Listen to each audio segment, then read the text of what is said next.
Scamming is getting out of hand, especially on the black internet and with some people who are associated with the culture. We all know about Caesar Pena and DJ Envy right now having issues with those scamming allegations. But before them, there was Mr. Jay Morrison of the Tulsa Real Estate Fund. And one of the endorsers of that fund that went downhill was no other than Boyce Watkins. He recently stopped by the YouTube channel called We Never Knew TV. I would definitely believe you should go over and subscribe to that channel. It's a great channel focused on our community. But I want to hear what Dr. Boyce Watkins has to say about the Tulsa Real Estate Fund and if he will embarrass himself. Let's check it out. Please clarify this Jay Morrison situation. There's a lot of stuff circulating, and I want to hear from the horse's mouth, bro. First of all, what is your relationship to Jay Morrison? Jay is a guy I met in 2016, 2017. He called me because he was building. I met him the same time I met Julian Gordon, and I know those guys both very, very well. And that was one of the reasons why it broke my heart to see those two kind of conflicting like that. But if you guys don't know, Julian Gordon is this guy who invested the most money in the Tulsa Real Estate Fund at $42,000 and lost. Okay, he got scammed. Jay Morrison blocked him. However, he is a colleague of Dr. Boyce Watkins, and he creates some content for Dr. Boyce Watkins Business School. I've talked to him before on email. Very nice guy. But yes, that is Julian Gordon. He's somebody that was also scammed by Jay Morrison and lost the most money as an investor. He came to me and told me about the Tulsa Fund, and I asked a lot of questions about the fund and everything else, and he answered the questions really well. I was really impressed with his intelligence, and since that time, we haven't been able to do a lot of business together, but when he built the Black House, I really love the Black House. I put an office in the Black House just because we didn't even use it, me and my wife, but we put it there just to support that black business. And also I invested in the fund. So I saw that where Nipsey Hussle had made a comment on Instagram, how he was excited about the fund. He said, "Man, this is epic, bro. I'm gonna invest 10 grand. So I said, you know what? I'll put in 10,000 too. I'll put it right below Nipsey's comment, RIP to Nipsey. So Jay and I have been, we're friends, and I like him as a person. All right, so. Yeah, people who use black people and lie and steal their money, that's your friend. That goes to show what kind of person this guy is, because anybody who lies and steals from the black community, that is your friend. Although you're always talking about black wealth is decreasing, whenever somebody talks about scamming, you will say things like, well, you're not worried about these white folks, but a scammer is your friend. Let's continue. All right, so did you invest any more than 10,000 or was it just 10,000? It was just 10,000. 10,000. And what was weird was some people somehow came to a conclusion that I made money from the fund. I did not make any money from the fund. I have not been paid to endorse the fund. I've not got a nickel from the fund. I was an investor. I mean, and if the fund doesn't make money, then I will lose money as well. I think one thing, though, that I believe is that sometimes with business, it's a long game. So, it's hard to really tell where a business is going in the first 3 to 5 years. So there are some people who think that the fund is dead and is garbage, it should be killed. There are some people, like Jay, I talked to Jay and Julian, I talked to a lot of these people. Jay believes that if he gets funding and a little more time, he can make things work. And it's not my decision to make because I don't know his business. I don't run his business. I know as much about his business as I know about yours. But you said you asked some serious questions about the fund, and he answered those questions very well. So how don't you know the business? You just said that you do understand what the fund was. You're asking questions. So you do understand the business because you were able to ask questions to go ahead and you're able to give an okay to do this fund. And let's not forget this video on Instagram. And my instinct said, okay, he's really, really thought this through. He's really laid this out. This is going to be nice. This infrastructure is solid. And I immediately gained faith in what Jay was doing. I said, okay, you know what? I'll back you. Let me know what I can do. Let me know how I can help. I was one of the initial investors. I stepped right up and wrote my check and sent it in. And I said, I'm in this. And we talked about it. I supported. People asked me about it. And I always, whenever they ask me about it, I always tell them the same thing. Why not? Why wouldn't you want to participate? I believe in the fund. I believe in Mr. and Mrs. Morrison. This is just the beginning. I am happy to invest my money. I will invest more money. I can't wait to see all the great things. So that, sir, is a lie. And you're talking about more funding. Well, we already know that $2 million of the fund was spent with Jay Morrison's marketing team, who also ate the money. And he also pretty much had the fund release one of the homes into his own personal name. So he's stealing from the fund. So he needs more money to steal and to turn it around when he's not a businessman. But let's continue. But I heard both perspectives, and I can appreciate both perspectives. All right. So there are accusations circulating in regards to depleted funds in the fund, right? Have you spoken to him about where the funds are? Yeah. You see that face? I mean, I saw. Struggle laugh. The thing that concerned me about the fund when I finally saw the financials, because I don't keep, I support a lot of black businesses. There's hundreds of that where I've been like, yeah, support this brother, support this sister. Now let's try to go ahead and start lying. It was like that. I wasn't a partner in the fund, so I didn't really keep up with the details. But when I did look at it finally, because somebody sent it to me and they're like, look at this. I was like, okay. You spend $10,000 on something and you don't look at the details? That's crazy. I saw that there were about $2.7 million in expenses that didn't make sense to me per se. I asked Jay about it. One thing that he said was he talked about a lot of the legal fees he had to incur when the fund first got started, because instantly people were saying it was fraudulent from the moment that it was created. I thought that was unfair because I don't really think that some people didn't give the brother a chance. Some people were just like, it's fraudulent from the beginning. These are people that didn't invest, didn't support. They hate everything. They called everybody a scammer. It's fraudulent from the beginning. These are people that didn't invest, didn't support. They hate everything. They called everybody a scammer. I don't think those opinions matter as much. However, there was also a management fee for about $600,000 in there that also concerned me. And I was sort of like, look, man, if you're taking fees like this, there has to be some performance. There's only so much I would say. I'm going to be fair and honest no matter what. And he says that he needs more time and more money. But one of the areas where I kind of got off the bus, because both Jay and Julian reached out to me right when everything popped off.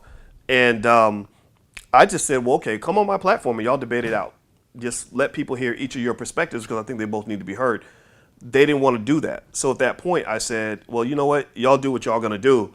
It makes me sad because I feel like there are better ways to kind of handle a dispute, right? I think it should be handled. How do you handle a dispute when you take $42,000 of somebody's money and then you block them, bro? You should be handled in court or maybe handled in private or whatever. But if it's public, then whatever. It's not my business. That's the key idea. What was the purpose of the fund? That's what I think, because this is the thing. I just want to hear from you, bro. There's so many different videos with people talking. What is your understanding of the purpose of the fund? My understanding of the purpose of the fund is that it was to buy real estate and generate income from the real estate and generate capital gains, things like that.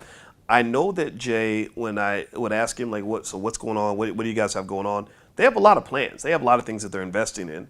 And also, I really like the Black House. I love the Black House. I think a lot of people should visit the Black House if they haven't done that. Now, before we move on real quick, what is the purpose of the Black House? Is that supposed to be like commercial building or he rents it out? Yeah, it's like an all-purpose place that's just beautiful, man. I mean, they have so much stuff up that's like showing respect to black people from the past, and it's a co-working type space. They shoot podcasts and films there. They have business meetings there. They do so events they would generate funds from renting out different spaces in there. Yeah. But the hard question obviously is, are you generating enough income to grow the value of the fund? And I think that's a tough one that I think Jay is going to figure out. What I have said is, sort of in his defense, is to say that there have been other companies where the CEO basically says, this happens all the time, where there are people who say, you suck, this business is bad, you should shut the doors immediately, right? But then the CEO comes back and says, no, I just need more time and more money. It's always time and money. What businesses are those, bro? Like, if you do this kind of job in businesses, you're probably fired. All right? Like, name examples of what companies have done this. Again, these are lies, man. This is just, again, black businesses And we all want to support black businesses, but this is the unaccountability that black businesses, some of them, unfortunately, want to give their consumers, and then get mad when you go and get accountability from non-black businesses. This is what we're talking about here. Black businesses and business owners like Boyce Watkins want to be able to continue to do things like this and never give value for their customers, right? They don't want to do that at all. It's not their intention. You see, they're always going to come up with lame excuses like these in order to continue to take your money. But now, soon as you get the idea that you want to invest in, Apple, or you want to invest in Chevron, or any kind of company that makes sense, waste management, then they're going to be upset with you for not putting your money into the black businesses, which will not give you any accountability for your money. And the reason why Jay Morrison can't be fired off the board, because there is no board. That's why. So effectively, that's what Jay is saying, from what I've gathered, is, if I get more funding and more time, I can turn this into something. I haven't seen anything that contrasts with that, right? Like, I've been in that office and I see the chalkboard full of all these ideas and things he's setting up. And, and so here's the thing, because Amazon, Jeff Bezos went through the same thing. Jeff Bezos was losing billions of dollars with Amazon, and people were like, bro, you need to shut your doors. Like, this is not going to work. But he was like, no, give me more funding, give me more time, I can turn this thing around. And so I'm not saying that one is true over the other, right? Like if they reach out, like when Jay gets his new funding from whoever he gets it from, it won't be from me, right? Because I've been like, I invested 10 grand, I'm not going to keep going, but I'm not a person that's going to go and deplete the confidence in a black business, because here's the thing, confidence, you can't keep a company going without investor confidence. So let's go back to Jeff Bezos. Jeff Bezos also was doing something completely different at first, which was books. And then Jeff Bezos, who's also very intelligent, turned it around because he showed some evidence that things were working. That's how you get investors to give you more money. Now, here you're talking about right now, you're an investor, you don't have investors' confidence yourself to invest more.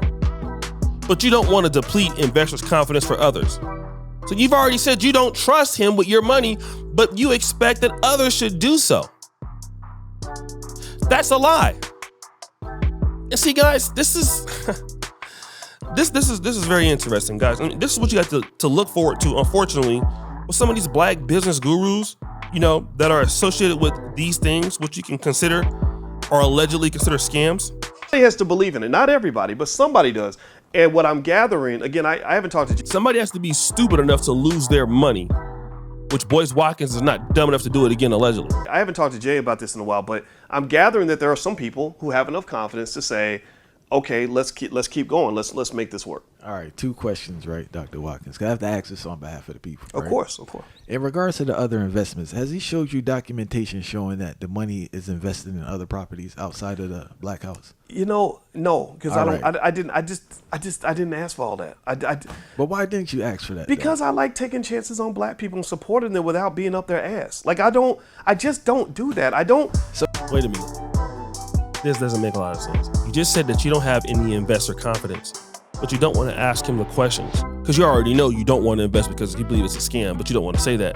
So now you don't want to ask him for the records. And it's the reason why he's saying that is because if you invest any money with Boyce Watkins, he don't want you to asking him. That's why. So how dare you get any accountability from me or whatever that I'm trying to do for you? So if you buy one of those courses, things like that, don't ask me for stuff because I don't ask Jay for stuff. I just don't do that. I don't. So if you invested something in me, right? Yeah. Or you invested something with me, you gave me 50 grand. You wouldn't check up to say, hey, bro, you got it. Can I just see any paperwork or anything of what you're doing, or you just take my word? I would if it was a major investment for me. Yeah. Because it's 10 grand, it's like whatever. I'm not gonna say it's like whatever per se, but I'm gonna say that trust is important for me. Yeah. And I heard this black man's vision, and I trusted that he would be able to turn it into something. But you don't trust anymore, right? Right, you don't trust anymore because you don't want to invest again. This is what I'm talking about. A whole bunch of hypocrisy, a whole bunch of lies. This guy has really ruined himself and his reputation in black social media and black business. Like, he let a lot of people down with this. I already kind of had my suspicions about Boyce all the way from that, video with the Asian guy about 4 or 5 years ago, 6 years ago, maybe even longer than that. But this puts the icing on the cake. A lot of these black business gurus that are online selling courses, this is not everybody, but there's a certain level of scammers in lying in that, and then they affiliate themselves to people like Jay Morrison, which just cost the black community $10 million or $11 million. And you're friends with this guy. Birds of a feather must flock together. So guys, what do you think? It's your boy Shea D Jackson back at it again with another episode here of Fair Use. I'm out.